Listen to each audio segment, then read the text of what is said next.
Bonjour à tous, bonjour à toutes. Donc je suis Caro, je suis ravie de vous retrouver aujourd'hui pour cette nouvelle vidéo. Ça fait un bail que je n'en avais pas fait et aujourd'hui j'avais un sujet qui me parle, que j'ai envie de partager avec vous. Donc aujourd'hui j'ai décidé de parler de la résilience et de vous expliquer un petit peu quel est ce processus et voilà en quoi c'est important de devenir résilient aujourd'hui en fait dans les transformations, dans les mutations qui se passent en ce moment et puis dans votre processus de transformation, d'évolution, puisque vraiment la résilience c'est une clé pour se défaire de son passé, hein. En fait, la résilience, c'est faire la paix avec son passé.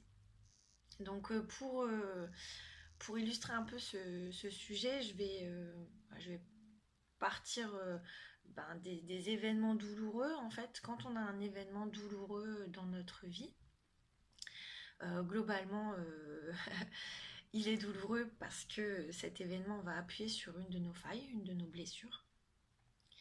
Et généralement, ce qui se passe, c'est qu'on a une réaction, un mécanisme de défense quand on se retrouve dans une situation où on est blessé ou qui réveille quelque chose de blessé chez nous. Eh bien, on va globalement avoir une réaction souvent émotionnelle, souvent incontrôlée ou pulsionnelle dans tous les cas, et qui va amener vers un comportement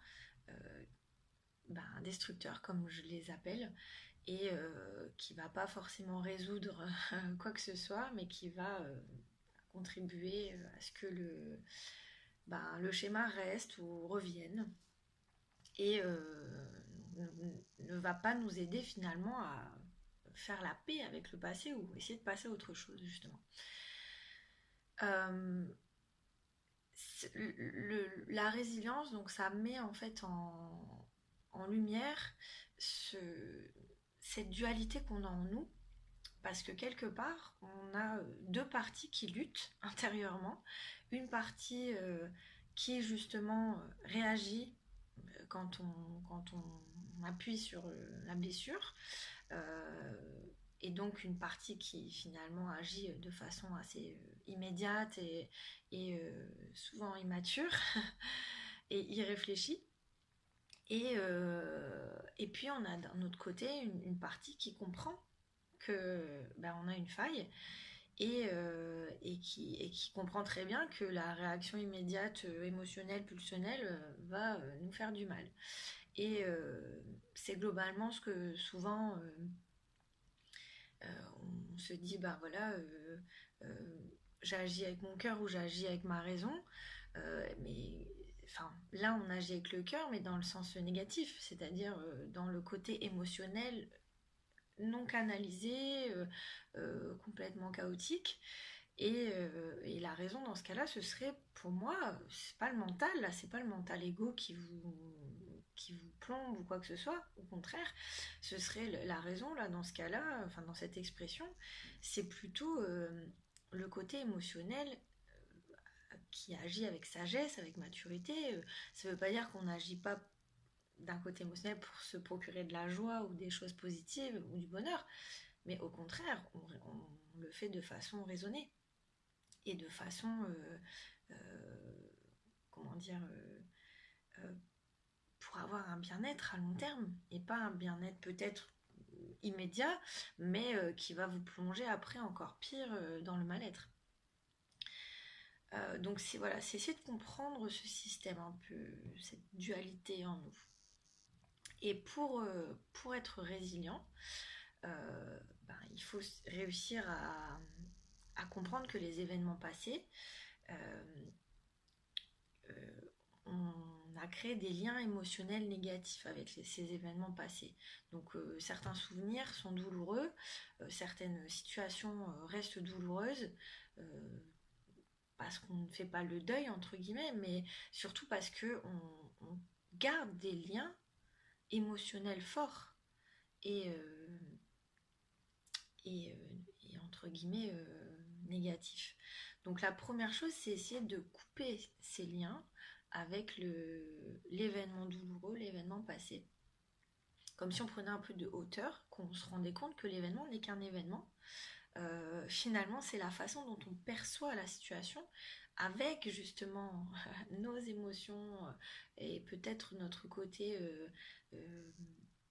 voilà, non aligné, j'ai envie de dire, fragmenté, qui fait qu'on va percevoir cet événement comme très négatif ou très douloureux.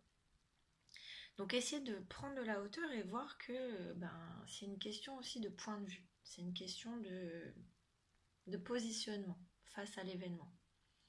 Donc ça c'est la première astuce pour être résilient. La deuxième astuce, c'est de comprendre que on a le droit d'agir avec notre faille.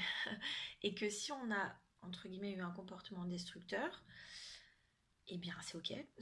Et que il faut sortir de la culpabilité, il faut savoir ce qui s'est joué, ne pas non plus tout vous mettre sur le dos, genre c'est de ma faute, etc.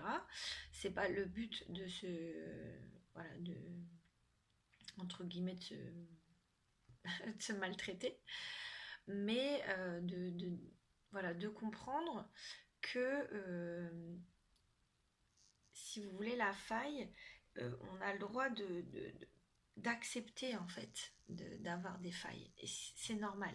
Par contre, ce qu'on doit comprendre, c'est comment on a réagi. Et si on a réagi de façon négative ou avec un comportement destructeur, accepter. Donc ça, c'est la deuxième chose. C'est comme un peu, encore une fois, prendre de la hauteur, sortir de l'émotionnel, encore une fois, et regarder les faits et dire, oui, effectivement, là, comme si vous étiez votre meilleur ami et que vous regardiez comment vous avez agi, en vous disant, là effectivement, la réaction n'est pas ok, donc je l'ai fait. Maintenant, j'essaie de changer. J'essaie d'avoir un autre comportement. Et donc, enfin, la troisième chose pour moi, pour réussir à se réconcilier avec son passé, donc outre le fait comme je l'ai dit, que l'événement peut être teinté de l'émotionnel, comment on voit notre réaction aussi peut être teintée d'émotionnel, il faut maintenant essayer de développer de la sagesse, de la maturité émotionnelle. Et pour comprendre ce que je vous ai dit un peu tout à l'heure, que on agit en se faisant là du mal, dans la réaction automatique ou le mécanisme de défense. Et qu'il n'y a que encore une fois, c'est toujours pareil, prendre du recul et commencer à comprendre que les émotions qu'on a, c'est bien, on est des êtres émotionnels, on est des humains, mais les émotions, quand elles ne sont pas gérées et qu'on agit à travers elles de façon pulsionnelle, j'aime bien le mot pulsionnel, on se détruit. Et c'est un peu le problème de la société aujourd'hui, hein. On agit à travers que des émotions. Alors c'est bien, hein, mais justement en essayant d'être aligné avec ce qui est bon pour nous. Là, dans ce cas-là, effectivement, mais vous verrez que les réactions seront beaucoup moins exagérées, beaucoup moins chaotiques, et vous aurez une impression plus sereine et plus calme que des réactions comme ça qui finalement vous épuisent en fait, vous épuisent et ne vous permettent pas d'avancer sereinement sur votre chemin. Donc voilà, écoutez, j'espère que je ne me suis pas trop écartée, mais je ne pense pas. Je pense que j'ai fait le tour de ce que je voulais vous dire. J'espère que ça vous aide. Peut-être qu'il y a des choses qui sont plus ou moins claires, donc n'hésitez pas à me contacter si vous avez besoin de plus d'éclaircissement. Et puis voilà, j'étais ravie de partager ça avec vous aujourd'hui et je vous souhaite une excellente journée. Je vous dis à très bientôt. Bye bye.